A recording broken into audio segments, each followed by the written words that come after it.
article. Thanks for your Carolyn Hacks' advice column. Thanks for your patience. I was happy to help my wife with. She wanted to get a little workout in, and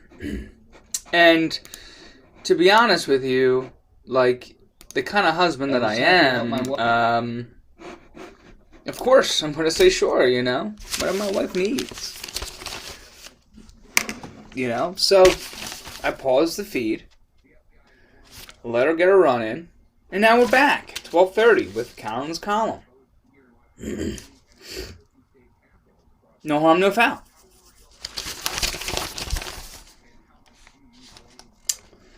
Question. I skipped my weekly Zoom with my fellow mom friends last night, again, because I can't bear to hear them complain about their pandemic lifestyles. The kids are all in in-person school. None of them has lost a job, and none of them is in financial difficulty. I know there are other stressors, and I'm sympathetic to a point, and I guess I've hit that point.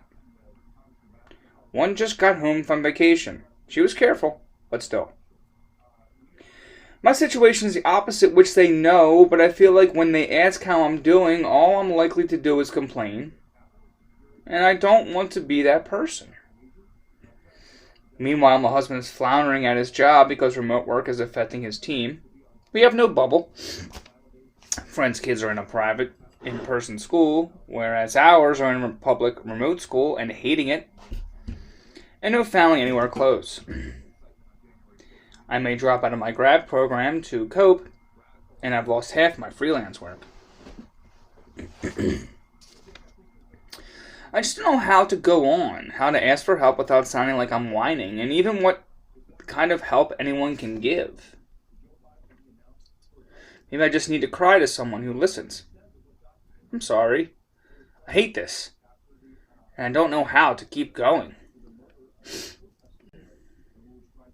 Well, let's face it. We're all struggling in some way, shape, or form. Some struggles feel worse than other struggles. Some struggles probably objectively are worse. If suffering is any sort of competition, which it's not. But the thing you need to do is what this person's doing. Is talk about it. Ask about it. Get help for it. And let's see what Carolyn has to say. Please, let's give a collective, well-deserved beatdown to the idea that telling friends you're in trouble is, quote, whining. It's appalling that we collectively have so pathologized struggle and marginalized compassion that people in need feel ashamed. I could tell you one thing about my journey, my family's journey, with our own life-altering circumstances. That shame, just to divulge your struggles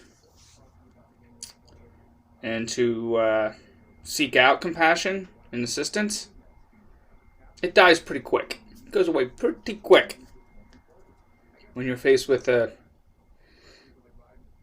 reality-shaking, eye-opening situation. So, get over yourself. If you need help, and I don't mean to be like tough love, but if you need help, don't be ashamed. I don't blame you for skipping the sisterhood Zoom, though. Group dynamics are a fickle thing. And if you don't trust your fragile nerves to this one, then you're right not to push it. However, the support of an individual sister, or three, might bring relief, so please pick the most reliable one and ask for help. For emergencies, you break the glass. It allows your friends to be your friends. Use their crisis text line 741-741 if it's over their heads. Note too, there's no single code for how to keep going. There's only whatever works. And that can even mean just staggering from day to terrible day, food, work, sleep, until things change. Because things will change. They always do. Obviously, a daily stagger isn't ideal, so install it as your minimum only. The I can do this floor that you know you won't fall through. That frees you to put better things on top.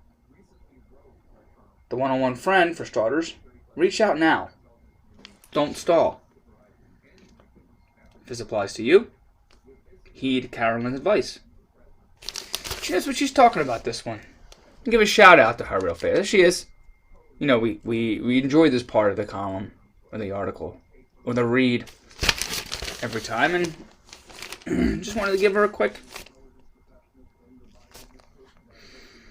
Another is permission for small, even tiny luxuries. At least once a day. A hot bath. A click through old photos. Tea. A TV show. A hug. It can be anything except random. Schedule it. A trail of breadcrumb-sized anticipations can get you through almost anything. Kind of like this little experiment of my newspaper read. This is helping me a little bit. I don't know. I enjoy doing it. Another is understanding that even in the roughest times, there are better and worse days within them. The better days, you'll know them immediately, or when you tackle bigger things. If you want to. Crisis mode's entire to-do list. Keep going. It's okay not to ask how and focus on the what. On the worst days, remember these low points can pass by tomorrow. The situation itself doesn't change from one day to the next. You just wake up feeling better able to face it. That's the grab bar when you're sinking. That our worst moments are still moments which pass. She's good, right? She's good. We got a bonus question today. Exciting. I'm excited. While my husband and I agreed about not visiting his family this past Christmas, we're revisiting a yearly conversation about seeing his family, which has made me realize we don't have clear discussions. For example, he thinks I don't want to go to see them. It's true I would prefer to go a different time of the year, which he knows, but I feel like he interprets my issues with our annual travel as just not wanting to visit his family, which isn't true. How do I make sure I'm providing him the full picture from my point of view, and not just part of it?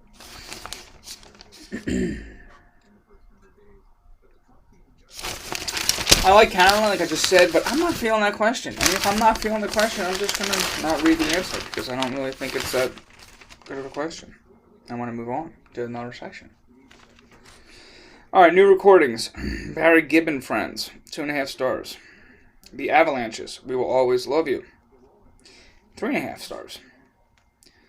Zephaniah O'Hara, Listening to the Music, 3.5 stars.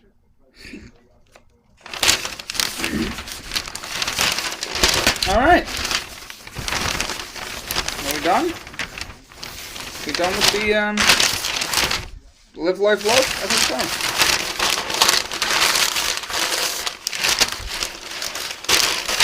Done. What do I got? Sundays are big days, and I'm gonna do 3 parts, I think. A lot here. Look at all this. What do they expect from me? I can't spend my whole entire life reading newspapers live on the internet. Gotta go for a bike ride anyway soon. Tracking the Regression of Wentz by Jeff McLean. Many layers to what went wrong with the QB. Did you know that Harry Roseman had a life-size poster of Carson Wentz in his office at the Novacare complex? The Novacare complex? It still might be there, but before COVID-19 placed restrictions on Eagles ciphers movements, when anyone walked into the general manager's office, there up on the wall was Wentz in action. Really? The decal, like a fathead, a fan might plaster in his or her bedroom, became an inside joke among some staff about Roseman's overt affection for the Eagles franchise quarterback. Well, imagine it would become a joke.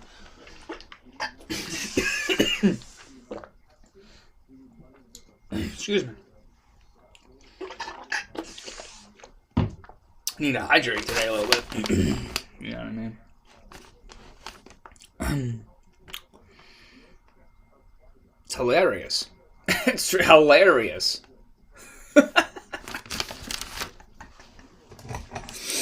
I gotta send this off to the friends. I gotta send this off to my text chain, buds, and be like, guys, did you know that Harry Roseman had a life-size poster of Carson Wentz in his office? You fathead.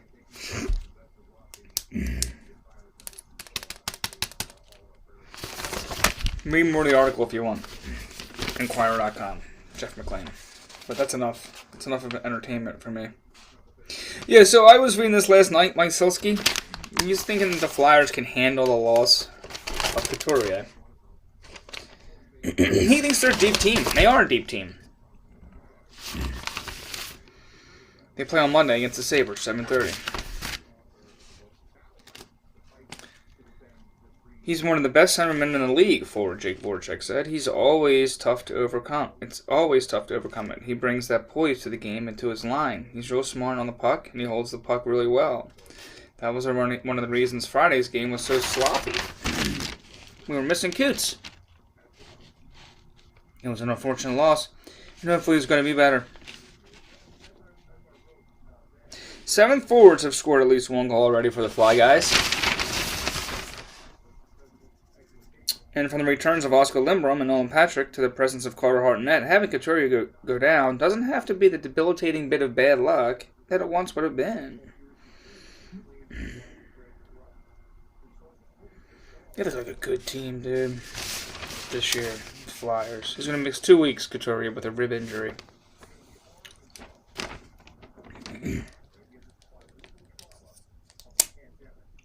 Sixers, Thunder tonight, 7 p.m. Got football, too.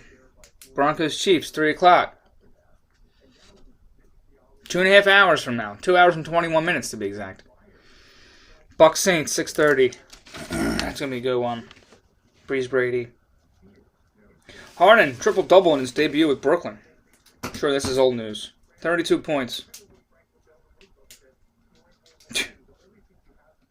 122, 115 win over the Magic. He also had 14 assists, 12 boards. Dude. He's a beast.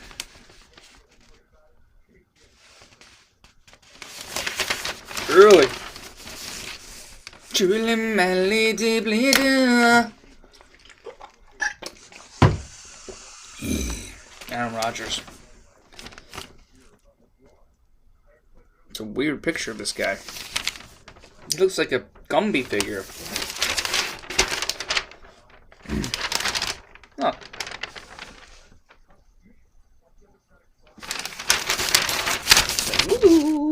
It's just kind of like this Gumby-ish. It's like all over the place. I can't even. What am I doing? That's the question. Yeah, but Aaron Rodgers, woo. 23 for 36, 296 yards, while Aaron Jones ran for 99 yards and a touchdown on just 14 carries. How many TDs did he toss, does it say? 2. 32-18 Pack. They'll be taking on the winner of the Bucks-Saints game. Saints favored by 3, according to the Associated Press. Chiefs by 10. Line. As we know. Looks like the lines have stayed steady since over the course of our reads this week. Looking at the standings, nothing much has changed here. We're still, early on in both seasons, which is great. It's like a great time for sports. What's it going to be like today for my ride? It's 47. Wind's gradually subsiding. Good. The longer I wait for the ride, the less windy. This week's going to be looking alright, but some rain and snow possible on Friday. Today's sunset, 5:03 p.m. Done sports. Let's go region.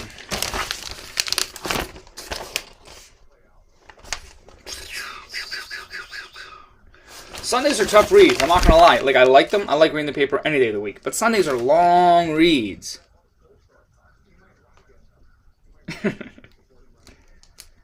And they're good reads. There's a lot to read.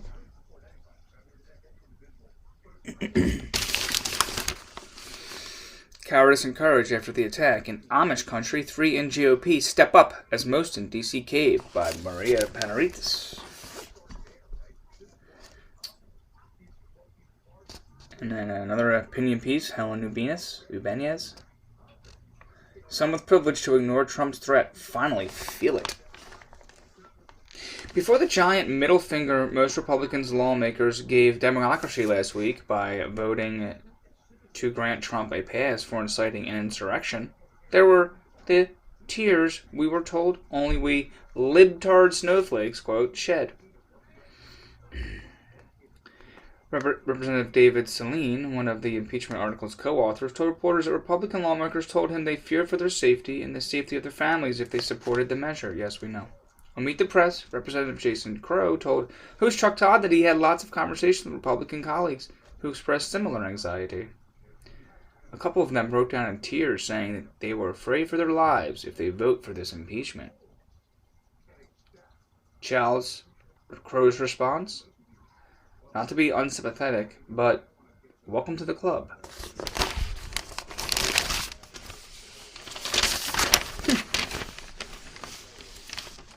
Allow me to be unsympathetic, because the club Crow is talking about is founded by and filled with women, particularly of color, who don't have the luxury or privilege of cowering and relying on someone else to do the right thing. Take it away, AOC. On Twitter, a reporter wrote that he knew for a fact several members want to impeach, but fear casting the vote will get them or their families murdered. Not spitting or covering for anyone, he said, just stating the chilling reality. To which Representative Alexandria Ocasio-Cortez responded with some chilling reality of her own about politicians who were fine with the threats hurled at female Democratic colleagues until they were on the receiving end too. I get it, but some of us just spent the last 2 years taking stances that have led to repeated attempts on our lives, she tweeted. It's a privilege if this is their first time.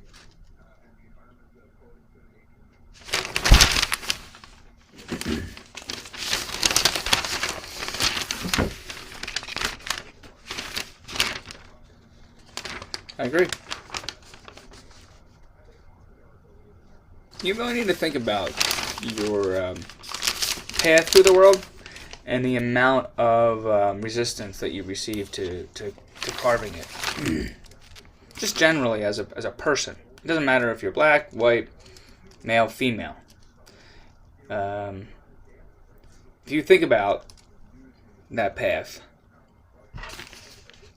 and you recognize others also have paths, and you think about the obstacles that they may have encountered, you might say, okay.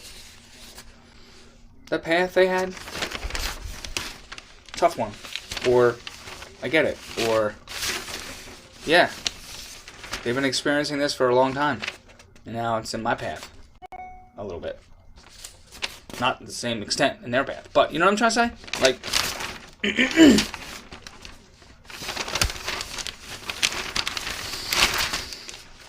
it's empathy, really. Here we go.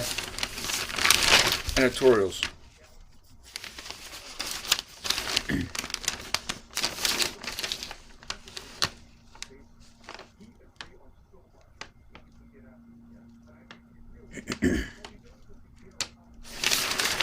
Looking at these pictures of them.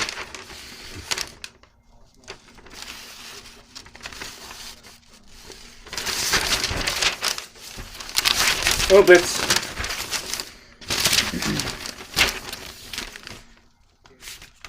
Well, my old town, I guess we've already read about Miss Rosemary Ball in Ardmore. Sunday obit for her. 104, Ruth Kending. Go Ruth. She has 25 grandchildren and a myriad of great-grandchildren. Great-great-great-great-great-grandchildren. 104, so that's born... Doesn't say, but do the math. Eek. So she was at the pandemic, 1918, when she was 14, so clearly remembers that. And then she went through this one. That is incredible. Wow.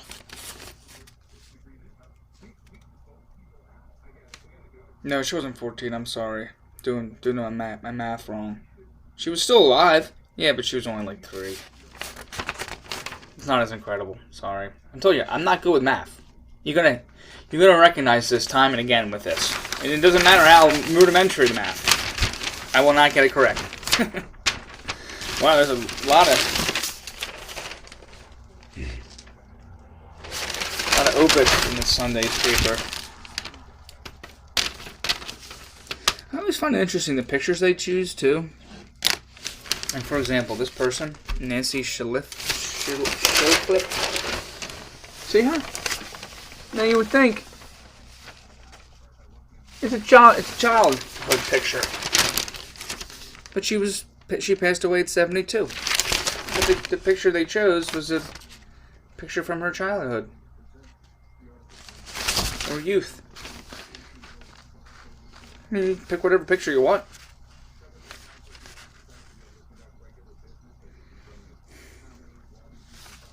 You know? Alright, well, rest in peace, everybody.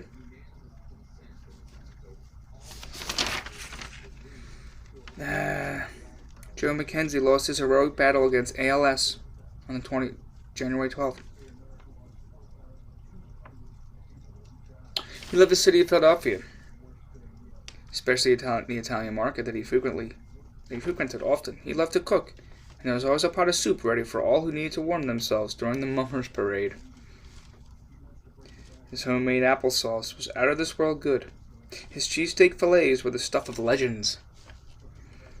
He was a proud owner of Cadillacs and Harleys, commenting that he was fortunate to have owned more of them than any one man deserved. He had a definitive fondness for bourbon and cigars. He was often heard to say, "The better you plan, the luckier you get." And we had a plan. We executed it. Wow. Seems like a pretty real deal dude.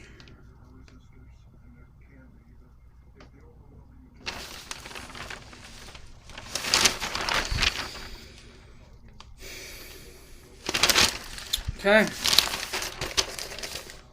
Make sure you honor the day tomorrow. Okay. Okay. Do some reading on MLK. Learn a little bit. Beyond just service. Okay. Pick up something that might be uncomfortable for you to read, or just something that you need to, expand your mind around in terms of the concept of your reality, and read it.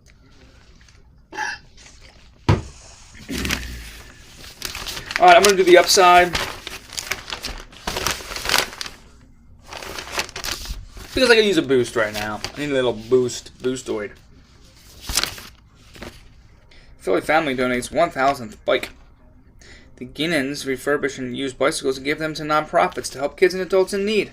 SEPTA is a big backer of the program.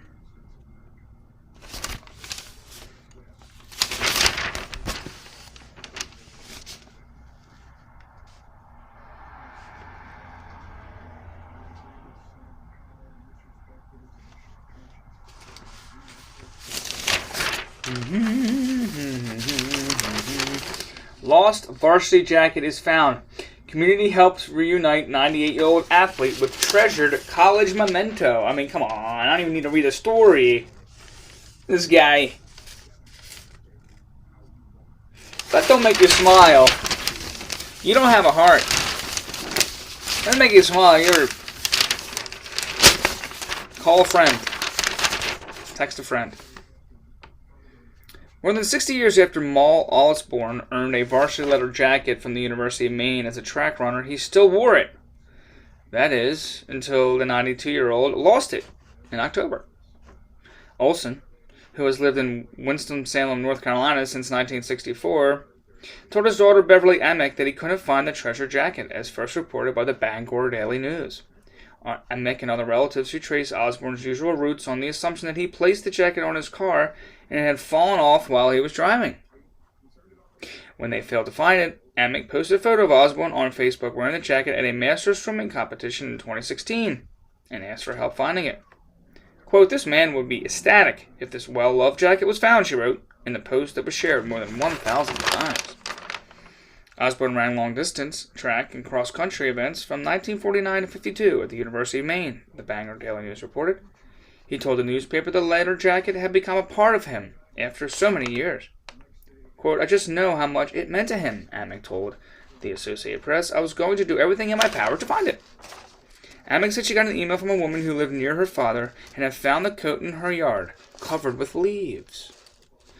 Osborne has been sporting the jacket since Amick had it dry cleaned and returned it to him, she said. "As challenging as this year has been, this has given us some hope," she said. "It was especially poignant given the difficult year everyone has experienced. Quote, "I appreciate all the kindness and compassion that was shown during the last 24 hours. This experience is certainly a positive event to finish out 2020, she wrote on Facebook, after the jacket had been found.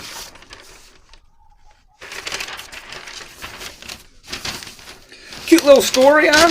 Why not? It's an upside to life. Okay, I'm just going to do the front page, and then I'm going to get ready to go hit the road. Hit the road ad. I think.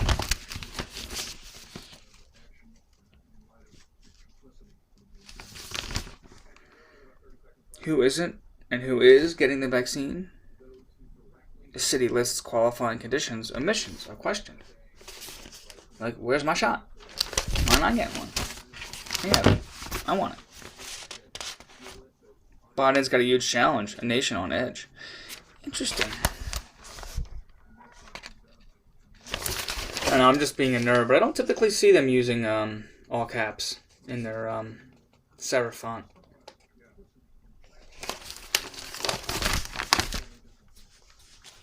I don't think I do. I'm going to need to think it through a little bit. I'm going to need to keep an eye out for it in future editions.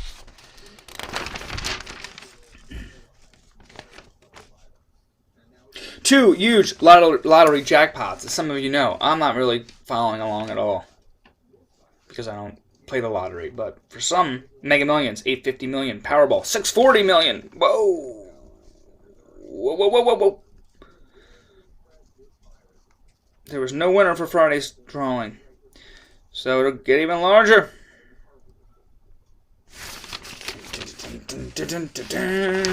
Buy your tickets and then lose. And then buy some more and lose some more.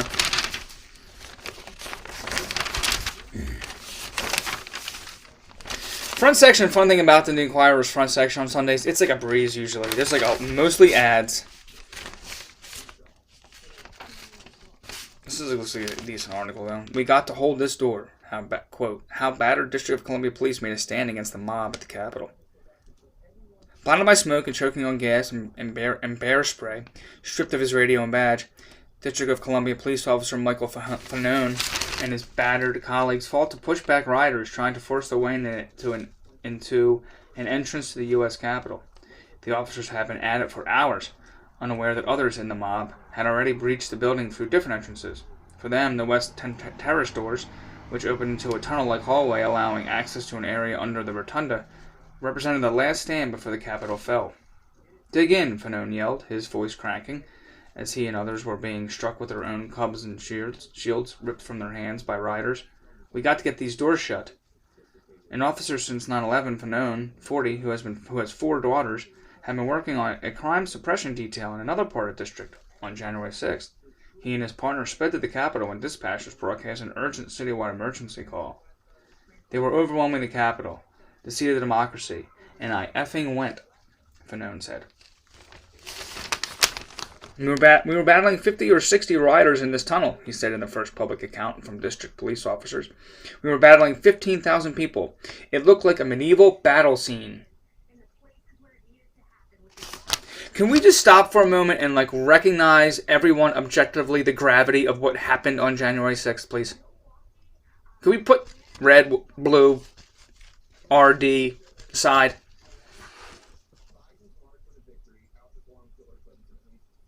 I mean, the event was, I don't know, a tragedy, an American tragedy. Full stop. There's no but, or depends upon your perspective. No.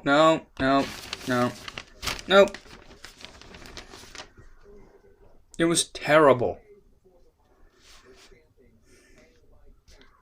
And I think there's a lot to absorb still, a lot to absorb still from it and process from it.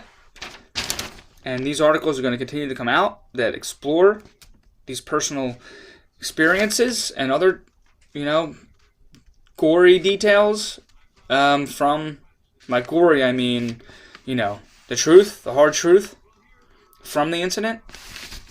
And it's just the magnitude of the day in this course of history of this democracy. It's hard. I mean, stop belittling it. If anybody is, stop acting like, oh, it's just some people who. What about the riots from the summer? Or it's just some people who are angry and it's just a few bad apples. All that true. The bad apples, but. Yeah. There's no comparison to anything else that happened. Alright, someone in the crowd grabbed Fahoun's helmet, pulled him to the ground, and dragged him on his stomach down a set of steps. Around the same time, police said the crowd pulled a second officer down the stairs. Police said that chaotic and violent scene was captured in a video that later went viral on the internet. Rioters swarmed, battering the officers with metal pipes peeled from scaffolding and a pole with an American flag attached. Both were struck with stun guns. Fahoun suffered a mild heart attack and drifted in and out of consciousness. All the while, the mob was chanting USA over and over again. We got one! Fahoun said he heard rioters shout. Kill him with his own gun. Alright, I gotta stop reading this because I'm getting really angry. Really angry. I'm just what I'm angry mostly is I just feel like the privilege. It just reeks to me of this just entitlement. This just. I can't speak anymore. I'm going to just stop.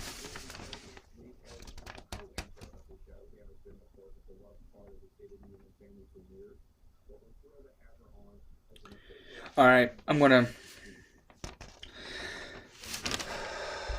Eternity now.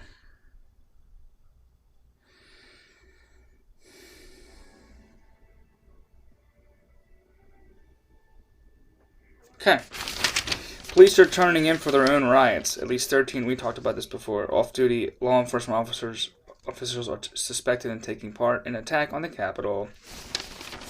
That's not going to help me calm down.